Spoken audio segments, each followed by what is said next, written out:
चरणों में कहीं ना कहीं किसी ना किसी रूप में वो उनके साथ रहे हैं। अब वो पार हो नहीं पाया, भटक रहे हैं, उनको फिर परमात्मा अपने बच्चों को इकट्ठा कर रहा है किसी ना किसी माध्यम से, कोई टीवी से, चैनल से, या किसी पुस्तक से, या किसी मित्र से, रिश्तेदार से, भाई बहन से अपना संदेश भिजवा कर इनको फिर शरण में ले रहा है। तो ऐसी प्यारी आत्मा जो परमात्मा के बच्चे यहाँ आते हैं और इनके लिए जो सेवा होती है, ये धर्म यज्ञ है। इस धर्म यज्ञ में आपका पैसा लगता है, इससे आपको पुण्य होता है, और जो पैसा आपका क्राइम लगा वो भी आपका पुण्य के अंदर लगा। अब पुण्यात्माओं, जैसे जो अनजान व्यक्ति हैं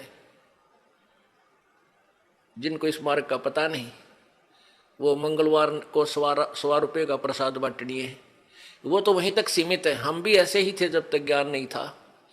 मंगलवार के दिन 100 रुपये का प्रसाद बांटा करते, घने उमंग भर जाती तो 5.25 का बांट देते, बहुत खुशी होती, तो ना तो उसने बहुत बड़ा पुण्य मान लेते थे।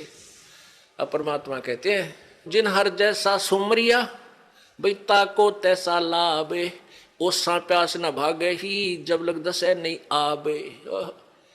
कहते हैं जिसने जैसा भगवान की भक्ति सेवा दान किया उसको उतना ही लाभ मिलेगा। ओस चाटनते प्यास नहीं बुझ सकती, वो तो गिलास पीना पड़ेगा गट गट गट जब प्यास बुझेगी। तो ये जो स्वाप का प्रसाद 100 रुपया पल्ले बांध लिया माता का हमारे नहीं हो जा, और ये छोटे मोटे जो दान हम करा करते, ये तो ओस चाटने वाली बात थी। और अब यहाँ आपने गिलास के गिलास पीने पड़ेंगे, और देगा वही परमात्मा। आप देखना खेल मालिक का भगवान क्या किया करता है। अभी तक हम परमात्मा से सुख लेने के लिए पहाड़ों पर चढ़ गए, बर्फों पर चल पड़े, मालिक वहाँ मिलेगा उस मंदिर में, हम चले गए वहाँ मिलेगा, वहाँ पहुँच गए, कोई संत मिला उसके पास जाने की चेष्टा की, लेकिन वो चीज़ नहीं मिली। अब आपको वो वस्तु मिलेगी जिसकी गुण गाया करते थे, जिसकी आपको चाह थी, तड़फ थी, और जिसके विषय में सदग्रंथ संकेत किया करते थे। भगवान ऐसा करता है, भगवान कोढ़ी को स्वस्थ कर देता है, अंधे को आंख दे सकता है, बांझ को पुत्र दे देता है, निर्धन को धनी बना दे, कंगाल को राजा बना दे, और हर तरह के सुख भगवान ही दिया करता है। तो वो परमात्मा आपको अब मिलेगा, वो ही आपको सुख मिलेंगे जो भगवान दिया करता है। क्या बताते हैं, पर्वत पर्वत में फिरा भाई कारण अपने राम, फिर राम जैसे संत मिले जिन सारे सब काम। परमात्मा की चाह में अपने संकट निवारण के लिए पर्वत पर्वत घूमा फिरा, कहीं भगवान मिल जावे, और ऐसे संत मिल गए जहां मेरे वो भगवान जो काम करता है और वो काम वहां हो गए हमारे। तो कहते राम जैसे संत मिला जिन सारे सब काम। तो पुण्यात्मा, यहां आपको वो सुख होंगे आप सोच नहीं सकते, क्योंकि हम भगवान इतनी तो समझते हैं कि भगवान हमें सर्व सुख दे सकता है, लेकिन वो हो कहीं से नहीं रहे थे। अब आपको यहां से वो सुख होंगे जो आप सोच नहीं सकते कि ऐसा क्या भगवान वर्तमान में भी कर रहा है। तो ऐसे संत मिले तो हमें वो सुख हुए। परमात्मा जैसे ही संत मिले जो परमात्मा सुख देता है, तो आपको इस दास के माध्यम से कबीर भगवान परमेश्वर जी आपको वो सुख देंगे जो भगवान दिया करता है, क्योंकि वो पूर्ण परमात्मा है। जो ऐसे व्यक्ति हैं जो इस तत्व ज्ञान से परिचित नहीं है, वो क्या कहते हैं, क्या सोचते हैं कि भी तुम जाते हो, महीने में 2 बार जाते हो, महीने में 1 बार जाते हो, किराया भी लगता है, काम भी आपका, कार्य भी आप छोड़कर जाते हो, तुम क्यों अपना नुकसान कर रहे हो। पुण्यात्माओं, अब उनको तो ज्ञान नहीं इस बात का, वो तो बालक है, अनजान है। जैसे एक कोई शहर का बाबू था, शहर में ही, बड़े शहर में वो पला, वहीं जन्मा पला बड़ा हुआ, नौकरी योग्य हुआ, उसकी नौकरी, उसकी सर्विस लगी रूरल क्षेत्र में, गांव में, और वो अपनी ड्यूटी ज्वाइन करने के लिए गांव में कार्यवर्ष जा रहा था। वहां पर एक खेत में किसान हल जोत रहा था बैलों से, और गेहूं बीज रहा था। अब उस शहर के बाबूजी ने तो वो गेहूं अपने घर में देखे थे, और एक ठेके में, एक टैंकी में, उसमें से माँ निकाल कर देती थी, नौकरानी आटा पिसवा लाती थी, और माता बना के भोजन दे देती थी। वो बाबूजी खा के और बड़ा हो गया था। उसने ये नहीं पता था ये गेहूं कैसे उत्पन्न होता है, कैसे बनता है।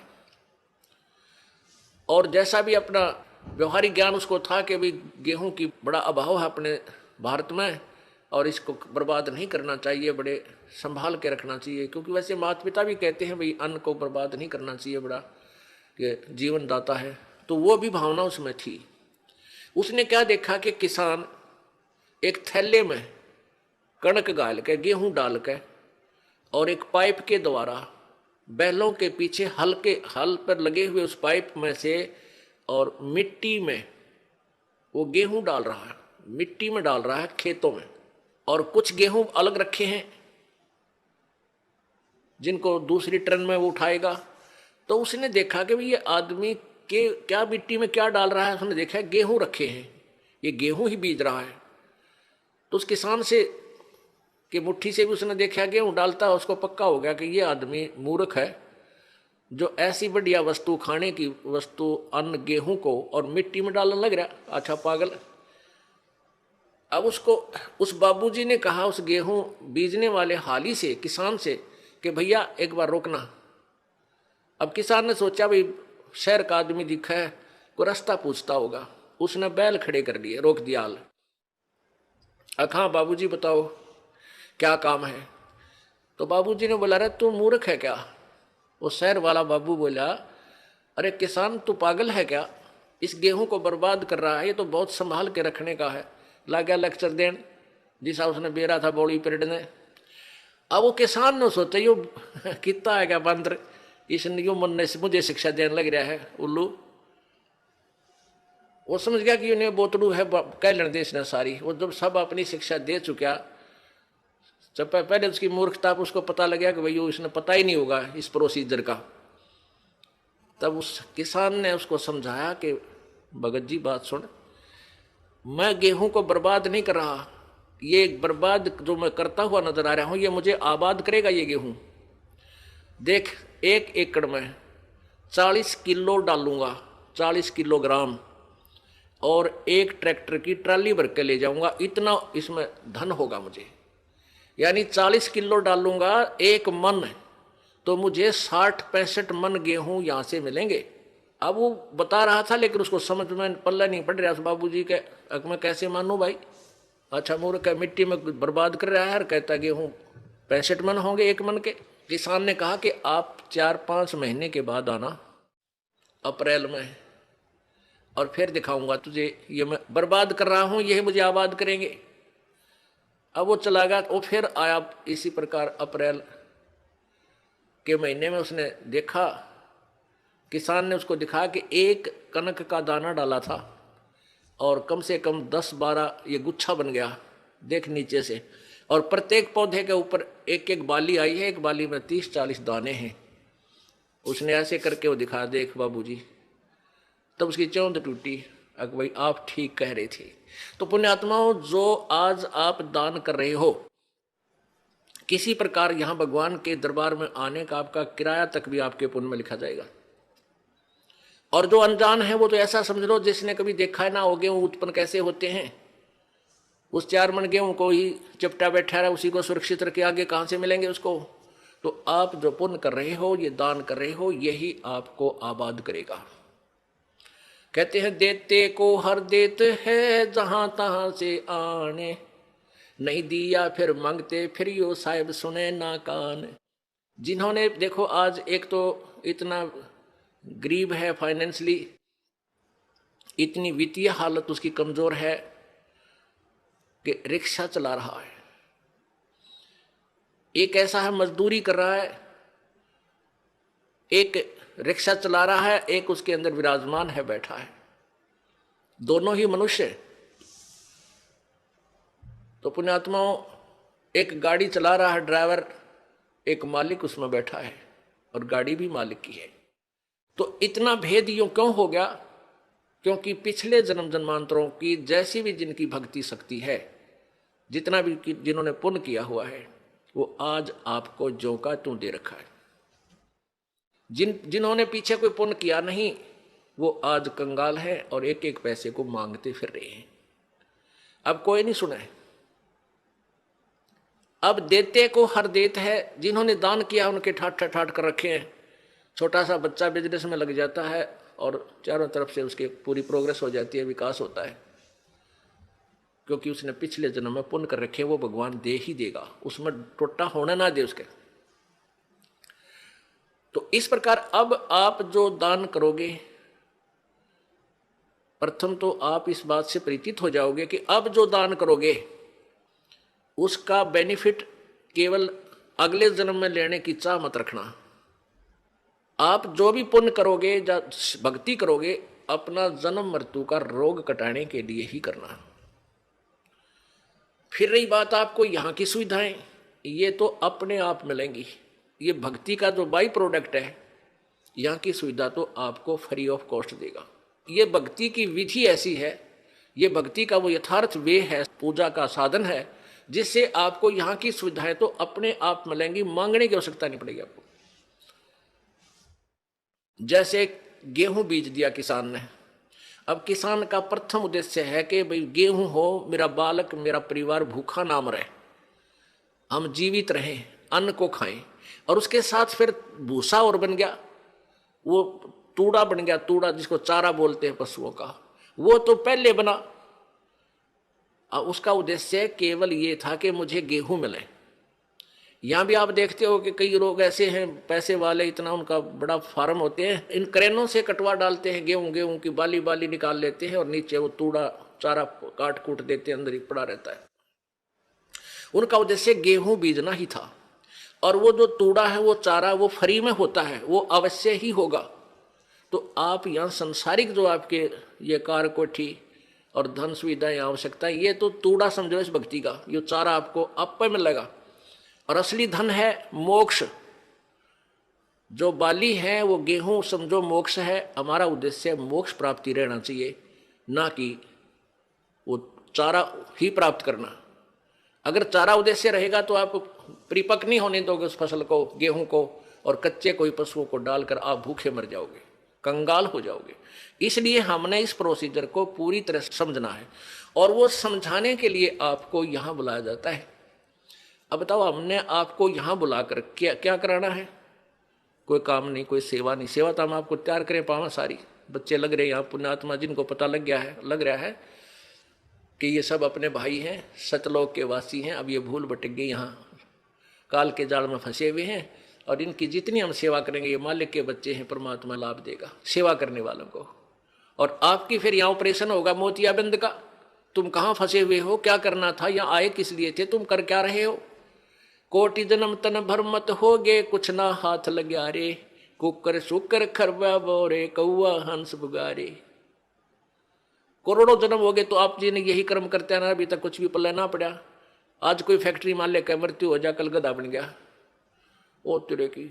फिर कभी मनुष्य जीवन मिला, फिर कोई पुण्य किया, फिर मनुष्य जीवन मिला, जब वो उसको फैक्ट्री मालिक बना देगा, और फिर मृत्यु।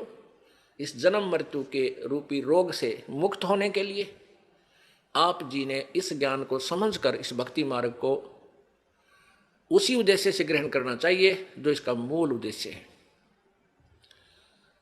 देते को हर देत है, जहां तहां से आन, ना दिया वो मांगते फिरियो, साहेब सुने नहीं कान। अपने आत्मा आप कथा सुना करते थे कि द्रौपदी को नंगा करने लगे, उसका चीर उतारना चाहते थे, और उसका चीर नहीं उतरा, उसको नी वस्त्र नहीं कर सके। उसके पास कौन सा जादू था, वो भी तो एक इंसान थी। और आप यहां देख रहे हो ना जाने कितनी बहन बेटियों के साथ बेइज्जतियां की जाती हैं, उनकी रक्षा क्यों नहीं होती? वो क्या वो पुकार नहीं करती आपत्ति में? क्या वो भगवान को याद नहीं करती उस समय जब उनके ऊपर आपत्ति आती है, कोई दुष्ट दुखी करता है? अवश्य करती हैं, लेकिन उनका पिछला कोई संस्कार पुण्य ऐसा नहीं जिसमें भगवान मदद कर सके। तो ये दुर्गति नकली संतों ने करवा रखी है हमारी, जो जिनके पास भक्ति मार्ग था नहीं, संत बन बैठे, उनके आधार पर ये भोली आत्मा उनको संत परम संत जान के वहां अपना जीवन बर्बाद करके भूत प्रेत बन गए, कोई गधा बन गया। अब ये इस परेशानी को उठा रहे हैं, और साथ में और दोषी बन रहे हैं, दूसरों को सता कर ये पाप भूत बनकर भी पाप कमा रहे हैं, दूसरों को दुखी कर रहे हैं। अब यहाँ आने के बाद परमात्मा इनको सीधा कर देगा, आप पे भाग जाएंगे। परमात्मा की भक्ति की में इतनी शक्ति होती है। अपने आत्माओं द्रौपदी जो थी उसकी रक्षा क्यों की भगवान ने? क्योंकि उसने पुण्य किया हुआ था। वो पुण्य कैसे किया था? एक समय परमात्मा कबीर जी परमेश्वर कहते 100 छल छिद्र मैं करूं अपने जन के काज, हरणाकुश उधर विदारिया और नरसिंह धर लिया साज। अपने आत्मा आपको कुछ दिनों समझ में आएगा कि ये नरसिंह कौन बना था। ये वो परम शक्ति आई थी पूर्ण परमात्मा, उसने नरसिंह रूप धर के और उस बालक भगत की प्रहलाद की रक्षा की थी और हिरण्यकशिपु का विनाश किया था। तो कहते मैं ऐसे नरसिंह रूप धारण कर लेता हूं, ऐसे ही वो परमात्मा अपनी प्यारी आत्माओं पर आने वाली आपदाओं भविष्य में जो आनी है उनको बचाने के लिए ना जाने कौन सी लीला कर दे।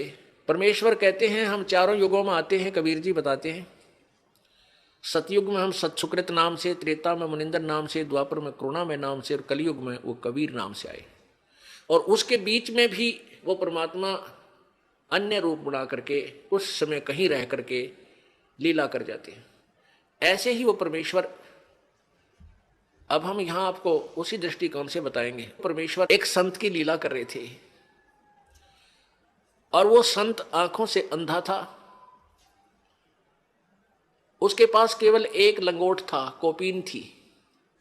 गंगा पर स्नान करने के लिए गंगा में प्रवेश कर लिया। अब सुबह का समय था, मुंह अंधेरा था, उसमें जाकर के गंगा में स्नान करने लगा। उसी समय द्रौपदी अपने पिता के घर पर थी, वो कंवारी थी, उसकी शादी नहीं हुई थी। सहेलियों के साथ स्नान करने के लिए गंगा पर जाती थी। गंगा के किनारे उसके पिताजी ने एक जनाना घाट बना रखा था, यानी वहां एक स्नान गृह बना रखा था लड़कियों के नहाने का। तो द्रौपदी की सहेलियां और द्रौपदी वहां स्नान करने प्रतिदिन जाया करती थी। अब जो ही वो लड़कियां स्नान करने के लिए गई तो लड़कियां की आवाजें एक दूसरे से बातें करती हुई चलती हैं, दूर तक पता चल जाता है लड़कियां जा रही हैं। तो उस संत ने सोचा कि भाई लड़कियां स्नान करने के लिए यहां आ रही हैं और यहां अवश्य कोई घाट है और तू तो गलत जगह आ गया, जनाना घाट के पास आकर तू स्नान करने लग गया। इस शर्म के मारे उसके तन पर केवल एक कोपीन थी, पर्दे पर लंगोट था ओनली। इस श्रम के मारे वो दरिया में गहरा चला गया और छाती पानी में, इतने पानी में अंदर प्रवेश कर गया। अब द्रौपदी ने देखा कि साधु संत स्नान कर रहा है, साधु भक्त। और पुण्यात्माओं, भगत के अंदर एक विशेष प्रेरणा होती है, क्योंकि हमें पता है कि परमात्मा ना जाने किस रूप में कहां दर्शन दे दे। तो पुण्यात्मा के अंदर संत की वेशभूषा में परमात्मा दिखाई दे जाता है। वो सोच लेता है साधु है, भक्त है, भगवान की चर्चा करता है, इसके पास बैठ कर कुछ देर भगवान की चर्चा करेंगे। तो द्रौपदी ने इस दृष्टिकोण से देखा कि साधु मिल गया सुबह सुबह और इसे भगवान की चर्चा करेंगी। उसने देखा कि स्नान कर रहा है, हम भी स्नान कर लेती हैं। कहते हैं साधु दर्शन राम का मुख पर बसे सुहाग और दर्श उन्हीं को होते हैं जिनके पूर्ण भाग। कबीरा दर्शन संत का परमात्मा आवे याद और लेखे में वाए घड़ी, बाकी का समय व्यर्थ बाद। पुण्यात्मा, जितना समय आपको मालिक ने आने का दिया है, चर्चा सुनने के दिया है, ये एक विशेष घड़ी है आपकी, एक विशेष समय है। ये आपके बहुत अच्छे अकाउंट में, गुड अकाउंट में लिखा जाएगा। तो इस दृष्टिकोण से लड़की स्नान करने लगी, वो द्रौपदी जी भी स्नान करने लगी। स्नान करने के घंटा आध पौन घंटा उन्हें लगा, बाहर आए, देखा कि साधु चला तो नहीं गया है। तो द्रौपदी ने क्या देखा कि साधु स्नान नहीं कर रहा है, वो तो ऐसे कोई वस्तु खोज रहा है। फिर उसने देखा ध्यान से कि इस महात्मा की तो बाहर पटड़ी पर कोई वस्त्र नहीं है और लगता है इसकी कोपीन, पर्दे का कपड़ा इसका बह गया। तो क्या हुआ, उस संत का स्नान करते समय जो उसने एक धागा, तागड़ी बांध लेते हैं बेल्ट की तरह, एक छोटा सा धागा बांधा करते पतला सा, उसने यहाँ हरियाणा में तागड़ी बोले, एक बेल्ट टाइप, और उसमें लंगोट उलझा लिया करते वो ऊपर आगे पीछे, और वो तागड़ी टूट गई, वो कोपीन भी बह गई, निवस्त्र हो गया संत। अब वो पहले इतने जल में था तो फिर इतने पानी में चला गया और हाथ मार रहा है कि हो सकता है ये लड़कियां नहावें। कोई इनका कपड़ा बहक आ जावे, अपना पर्दे पर बांध के मैं बाहर चला जाऊं, आज तो बड़ी मुश्किल हुई। अब वो सोच रहा था, ऐसा हाथ मार रहा था कि शायद कोई हाथ लग जावे, ऐसे ऐसे कर रहा था। अब लड़की ने देखा कि नहा नहीं रहा है, तो क्या बात है, ऐसे ऐसे हाथ कर रहा है, ऐसे ऐसे। तो देख लिया आपने विचार करके कि इसका तो कोई कपड़ा नी वस्त्र है ये, और कपड़ा इसका खो गया। तो लड़की ने, द्रौपदी ने अपनी साड़ी, एक तो स्नान करने बांध के गई थी वो उसमें से नहीं दिया। उसने जो नई धोती धोई धाई कपड़ा था उसका, जो बांधना था उस दिन, पहनना था नहाकर, उसमें से एक गठ, एक बिलात यानी 9 इंच 8-9 इंच कपड़ा पाड़ा और जल में बहा दिया। उसने सोचा ये जल में बहता हुआ महात्मा के हाथ लग जाएगा और ये उसमें बांध के अपना चला जाएगा, बाहर आ जाएगा। तो महात्मा के हाथ नहीं लगा, संत के हाथ नहीं लगा। उसने फिर दूसरा कपड़ा पाड़ कर डाला, फिर तीसरी ऐसे ही एक स्ट्रिप सी पाड़ी, टुकड़ा पाड़ा कपड़े का साड़ी से, फिर डाला। ऐसे 8-9 लीर, उसका लीर बोलते हैं हरियाणा में, लीर यानी एक टुकड़ा, लंबी कतरन सी, वो 8-9 पाड़ कर डाल दी। 8 यानी 8 नीम 72 यानी 5-6 फुट के करीब कपड़ा डाल दिया, महात्मा का हाथ लग गया। अब लड़की ने सोचा भाई साड़ी भी तकरीबन पाड़ डाली है, इसका काम आया को ना। वो न्यों सोचा थी कि कहीं मैं बोल पड़ी और निकट जाऊंगी, महात्मा शर्मा जाएगा, शर्म का मारा कहीं आगे को ना सरक जा, दरिया का बहाव बहुत ज्यादा है, कहीं डूब ना जा। फिर उसने सोची तो मुंह तो नहीं बोलूंगी नहीं। एक लंबी लकड़ी ले ली, जंगल से लंबी लकड़ी लाई ढूंढ के, और उसके एक लीर और पाड़ी, एक टुकड़ा और फाड़ा 8-9 इंच का, और उस लकड़ी का लपेटा दे के, और महात्मा ऐसे हाथ मार रहा था, उसके हाथ के निकट कर दी। जो ही उसके हाथ लगा लड़की महात्मा का, संत का, एकदम उसने पकड़ा, देखा, अको हो तो बड़ा साइज का कपड़ा मिला है। ओहो हे भगवान, हे परमात्मा, जब आशीर्वाद दिया कि हे प्रभु आपने बड़ी दया करी अपने दास पे, और फिर हिसाब लाकर देखा कि ये कोई कपड़ा वैसे नहीं आया, ये किसी बेटी ने, क्योंकि अंधे के हाथ आंखों का काम करते, उसने सब हिसाब देख लिया, ये साड़ी का कपड़ा है और किसी बहन बेटी ने डाला है। तो आशीर्वाद दिया कि बेटी आज तने मेरी इज्जत रखी है, भगवान तेरी इज्जत रखा है और भगवान तने घणाए दे। अब कहते हैं संत बोले सहज स्वभाव और जो चाहे सो कर दे, 7 वचन पलटे नहीं चे पलट जाओ ब्रह्मंड। अब उस आशीर्वाद दिया, हृदय से दिया। अपना आत्मा यहां देखो खेल भगत कैसा होता है। लोभ करे तो ऐसा करे, लालच करे तो ऐसा करे, ये नकली लालच नहीं करे, किसी का जो है ना मिलावट कर दी, किसी का घाट तोल दिया, किसी का कुछ गड़बड़ कर दी, ये लालच माड़े हैं, ये गलत होते हैं। लोभ करे लालच करे तो ये करे कि वहां लड़की ने देखो, द्रौपदी राजा की लड़की थी और नौकरानियां और सहेली छोटे घरों की होती थी, न जाने कितनी उनके साथ थी। और वो एक बांदी को कहती कि तू अपनी साड़ी में तो फाड़ के टुकड़ा डाल दे, तो तुरंत डाल देती। पता था कि राजा की लड़की मुझे इससे भी सुंदर साड़ी लाकर नई दे देगी, और राजा की लड़की का आदेश मोड़े कौन नहीं, उसको उल्लंघन नहीं हो सकता। लेकिन वहां उसने देखा कि यदि मैं अपनी साड़ी आज मैं दान करूंगी मुझे मिलेगा, और बांदी करेगी तो बांदी को मिलेगा, इतनी गलती मैं क्यों करूं, अपनी मजदूरी इसको दूं। तो यहां भगत को इस दृष्टिकोण से भी बहुत सोचना होता है, अपना लालच लोभ अब इस टाइप का करे, यहाँ के धन जोड़ने का लोभ आपका विनाशक होता है, और लूटने का नहीं करे, लूटने का करे परमात्मा के नाम पे। फिर देखना, अब वहां तो वो अपने घर चलेगी, संत चले गए, द्रौपदी का ब्याह हो गया।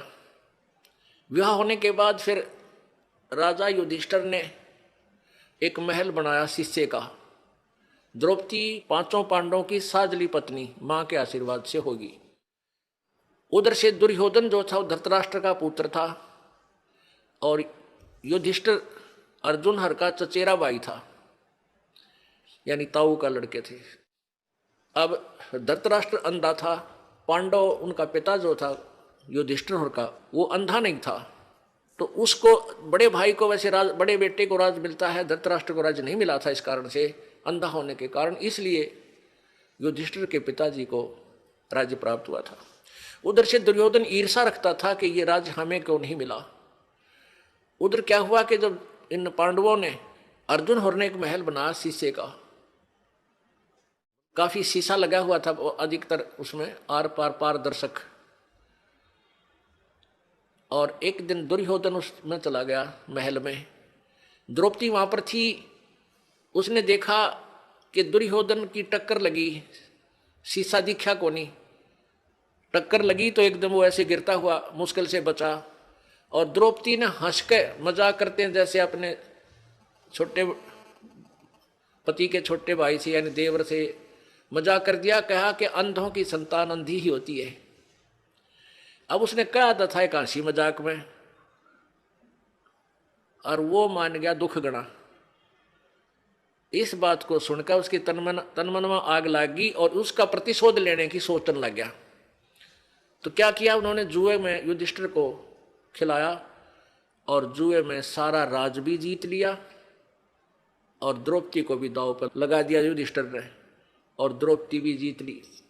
अपने आत्माओं आम जिनके गुण गावें, इस महाभारत ने पढ़कर हम राजी होया करते, प्रसन्न होते थे, हमें कोई पुण्य मिलेगा। इनकी कहानी पढ़कर देखा तो हे भगवान, बता ऐसा भी कोई निकम्मा होगा अपनी पत्नी ने जुए पर ला दे।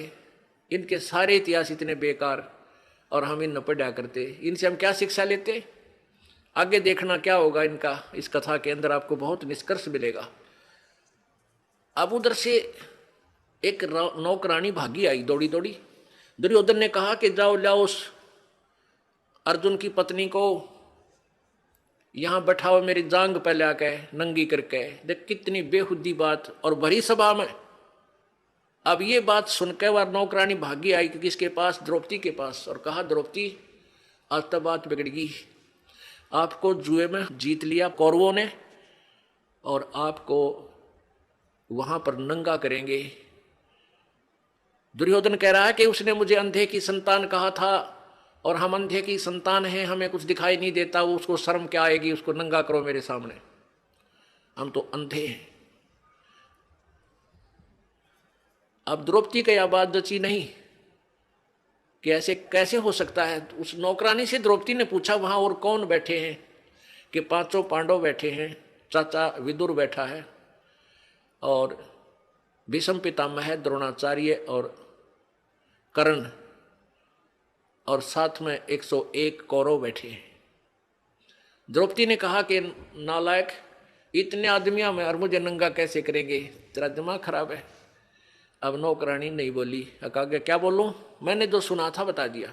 इतने में दुशासन जो दुर्योधन से छोटा था वो दुष्ट गया और द्रौपदी को पकड़ के केस बाढ़ पकड़ के और घसीट के लाया और वहां खड़ा कर दिया। और दुर्योधन ने कहा कि इसके कपड़े चीर उतार दो, इसको नंगा करो और मेरे जांग पर बैठा दो। यानी गंदा, कितनी बेहुदी हरकत, और भरी सभा में वो दुष्ट करने जा रहा था। और वहां कौन कौन विद्यमान थे, पांचों पांडव बैठे हैं, उसके पति द्रौपदी के,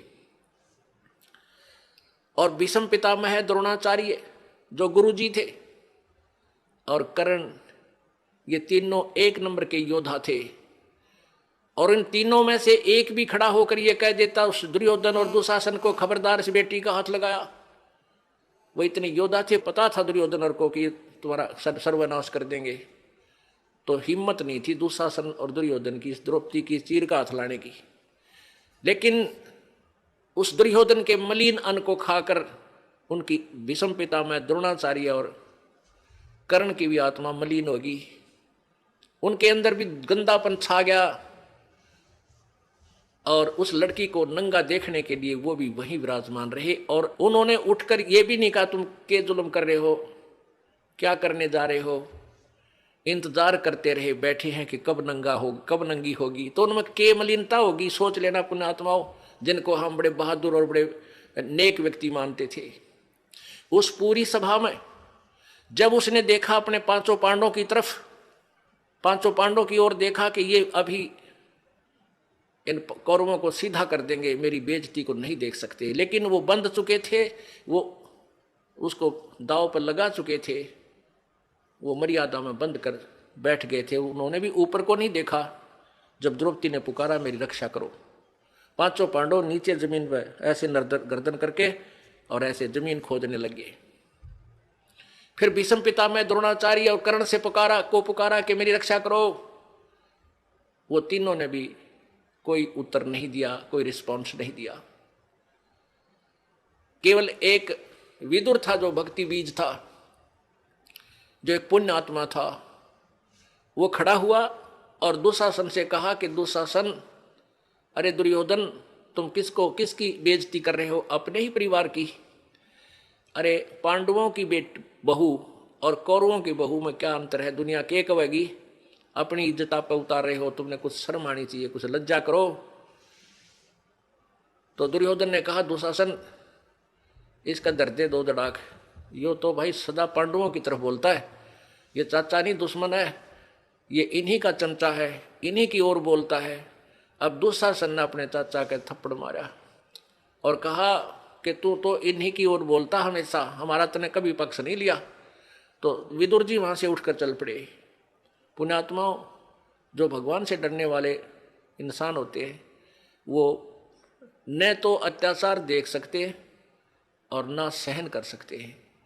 अब उसने देखा कि यहाँ तेरी बात नहीं चली, कहनी थी वह कह दी। पंचायत में जो पुण्यात्मा भगवान से डरने वाले हों, उन पंचायतियों ने स्पष्ट बात कह देनी चाहिए, इसको मानना चाहिए मत मानना, नहीं तो वो दोषी हो जाते हैं। तो विदुर ने अपने जो कहना था वो कह दिया कि ये गलत कर रहे हो, तुमने ऐसा नहीं करना चाहिए। तो उसमें विदुर को उन्होंने थप्पड़ मार दिया, लज्जित किया, विदुर उठकर चला गया। अब क्या बताते हैं, विदुर कहे ये बंधु थारा, एक कै कुल एक कै परिवारा। विदुर के मुख पर लगा थपेड़ा, तू तो है पांडवों का चेहरा, तू तो है बांदी का जाया। भीष्म, द्रोण और कर्ण मुस्काया। अपने आत्मा इनके इतिहास देखना, जिनको हम बड़े महान आत्मा समझ कहा करते, भीष्म दादा भीष्म। अब जब उसने थप्पड़ मारा दुशासन ने अपने चाचा का, ने बोला तो बांदी का जाया है, बांदी का जाम है, तेरे अंदर तो ये हीन भावना ही रहेगी, तो सूरवीर थोड़ा ही है। तो उस बात के ऊपर वो तीनों हंसने लगे। कौन? भीष्म पितामह, द्रोणाचार्य और कर्ण। जबकि उन्हें खड़ा होकर कह देना चाहिए था, बेशरम, तेरे शर्म नहीं? अपने चाचा पर हाथ उठा दिया, अपने बाप का मार दिया, तेरे चाचा का मार दिया, तो ये सोच। लेकिन वहां दांदरे का डर लागे, दायतरे का है, और उन्हें धमकाना चाहिए था अपने उस बच्चे को। तो पुण्यात्मा, इस काल के जाल को ऐसे समझा जाएगा। अब वो तीनों हंसने लगे। जब द्रौपदी ने देखा कि ये दांदरे काट रहे हैं, ये किसकी मदद करेंगे तेरी, जब उसने प्रार्थना भी करी मेरी रक्षा करो, नीचे को गर्दन कर ली और बैठे रहे। अगर भीष्म पितामह, द्रोणाचार्य, कर्ण के मन में दोष नहीं होता, उठकर चले जाते, और उधर से दुशासन चीर पकड़ कर उसको नंगी करने के लिए तैयार है, और वो बैठे हैं वहां पर।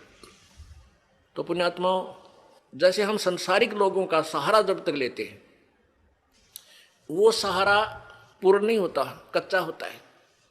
जैसे हम किसी अच्छा रिश्तेदार है, पैसे वाला है, हम उसको अपना मानकर काख पीटते हैं, भाई हमारा रिश्तेदार बड़ा साहूकार है। उस साहूकार रिश्तेदार पर 20,000 रुपये ले आओ एक बार उधारे, और वो दो वर्ष बाद देना, और फिर जाना उससे मांगने, जा अपने चाह ने भी टोक लेते हैं, नुका पैसे दे मेरे पहले वाले। अब वहीं पता लग लेगा कि और उधारे दिए हैं वो तो, और ऐसा इतना जता देगा, उठाया जाना रखा जा। और दूसरे मान लिया आप किसी मंत्री, मुख्यमंत्री, प्रधानमंत्री की आड़ में, अन्यों सोच लो हम तो बहुत कुछ प्राप्त कर लिया, कल ना उसकी टिकट कट जा, मृत्यु हो जा, या वो पद पर ना रहे, फिर क्या, ये सहारा कहाँ गया? तो हमने वो एक ही सहारा चाहिए जो मालिक का स्थायी है, जो कभी हमारा साथ नहीं छोड़ सकता। तो जब तक हम संसारिक लोगों का आश्रय तकते हैं तो परमात्मा मदद नहीं करता, साइलेंट रहता है। भगत के लिए वैसे तो जो अपना किया है वो कर्म भोग ही रहा है।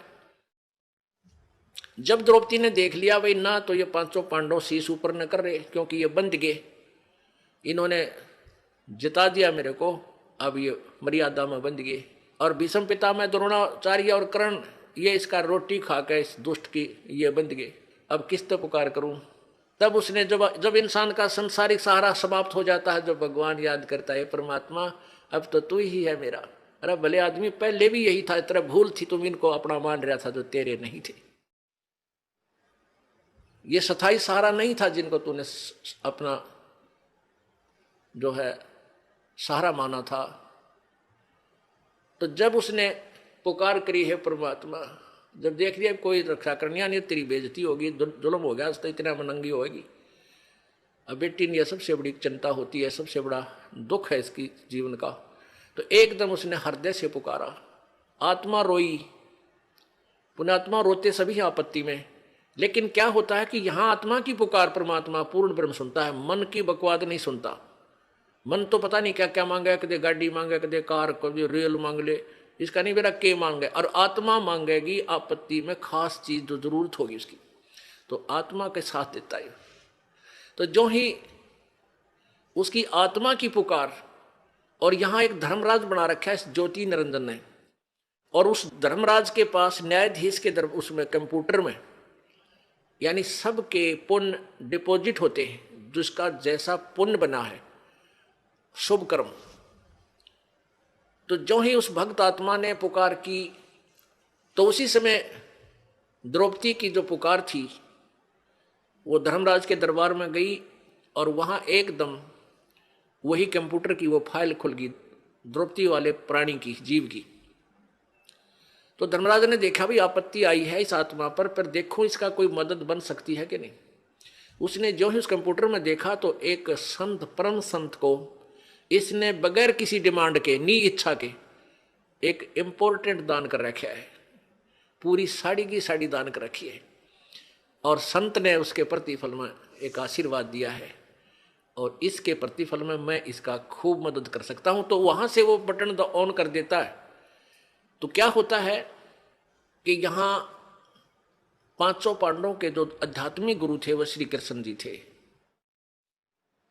पुण्यात्माओं, जैसे भी जिस भी इष्ट की जिसने भक्ति करनी है उसका गुरु अवश्य होना चाहिए, तभी उसको कुछ राहत ईश्वरीय एक्स्ट्रा एड मिलती है।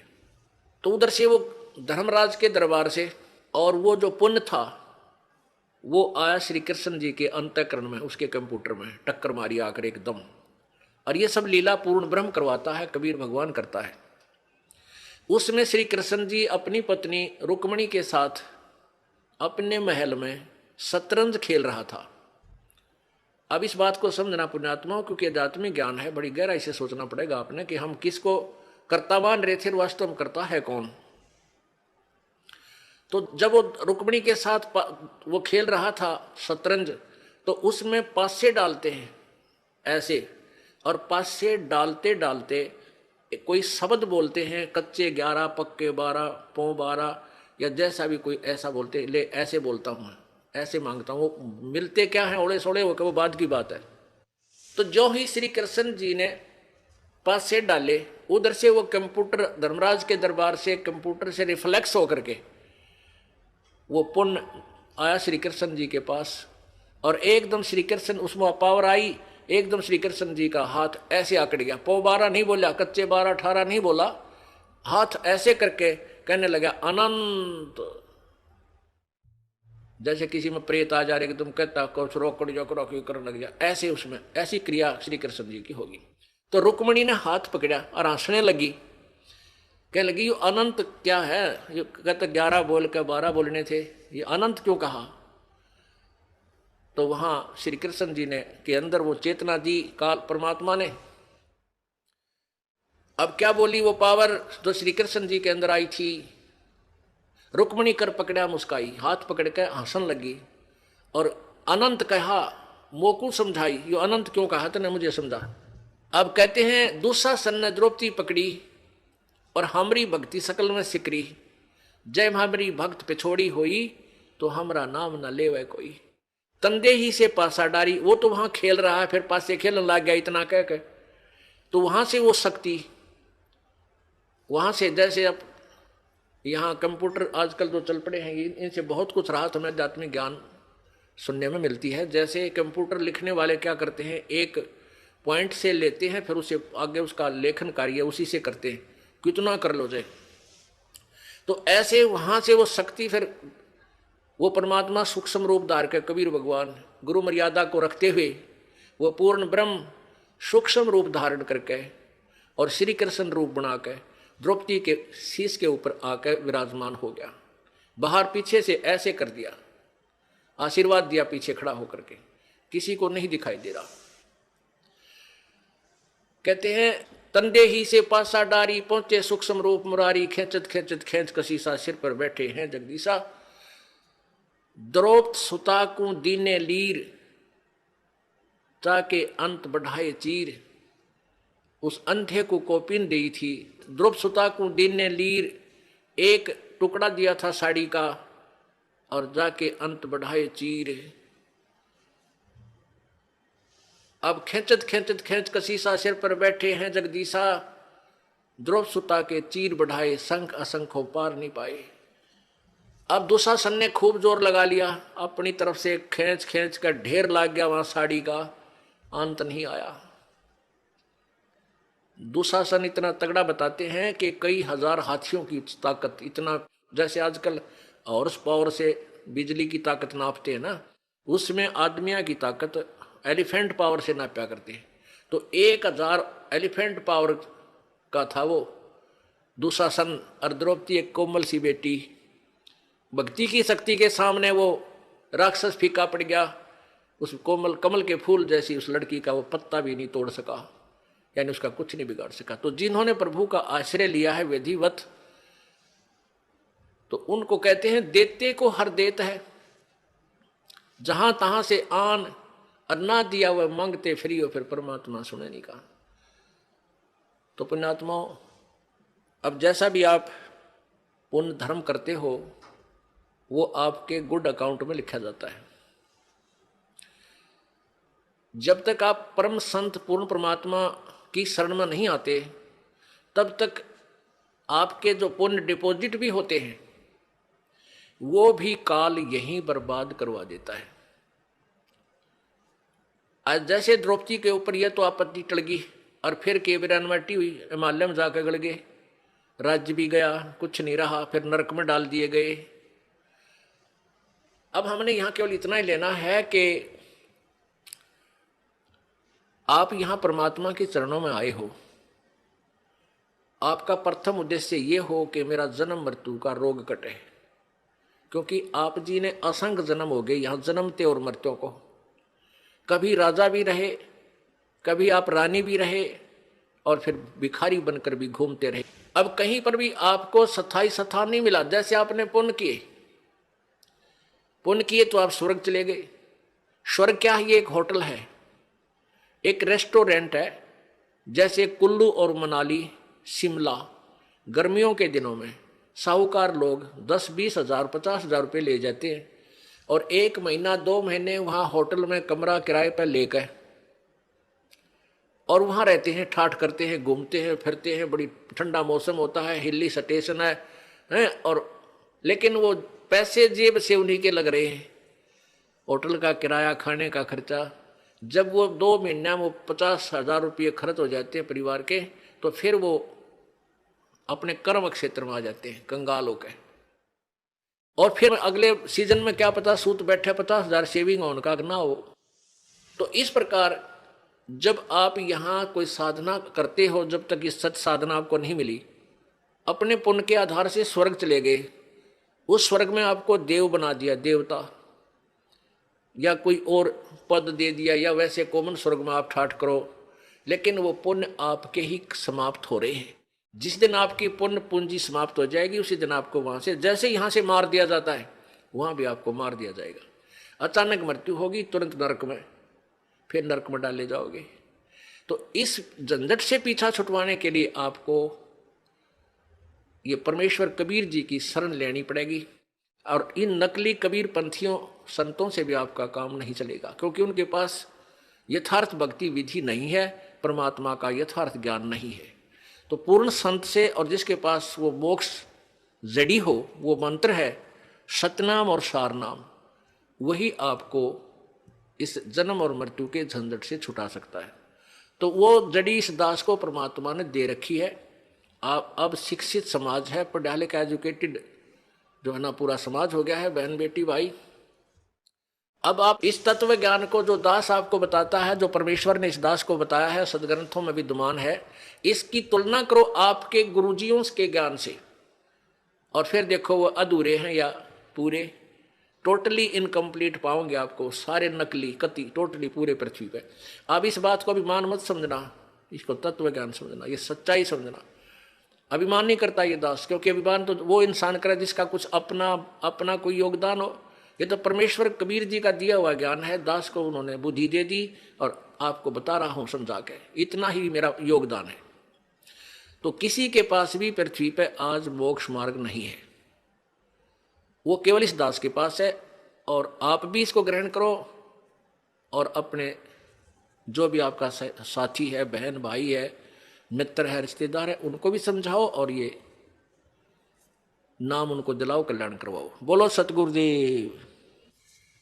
परम पिता परमात्मा, सारी सृष्टि के रचनहार, कुल मालिक कबीर परमेश्वर, कबीर देव, कबीर साहब अपनी प्यारी आत्माओं को काल के जाल को समझाने के लिए आप ही इस पृथ्वी लोक पर आते हैं। जब वो यहाँ आते हैं, अपने तत्व ज्ञान को प्रचार करते हैं, उसमें हम परमात्मा को पहचान नहीं पाते, क्योंकि इस काल भगवान ने, ब्रह्म ने पूरे मानव समाज में अज्ञान भर रखा होता है। उस अज्ञान आधार से अज्ञानी ऋषियों, संतों और गुरुओं ने परमात्मा को निराकार बता रखा होता है। उस सिद्धांत के आधार से हम परमात्मा को निराकार मानते रहते हैं, और जब परमेश्वर इस धरातल पर आते हैं हम उसको पहचान नहीं पाते, और काल के दूत उस परमेश्वर का विरोध करते और करवाते हैं। क्योंकि परमात्मा जब आते हैं वो यही तत्वज्ञान प्रचार करते हैं जो दास आपको सुना रहा है, उन्हीं के द्वारा प्रचार किया हुआ। अज्ञानी संतों ऋषियों के द्वारा सुना गया लोकवेद होता है। लोकवेद कहते हैं घर का ज्ञान, अपना मन घड़ंत, अपना अनुभव।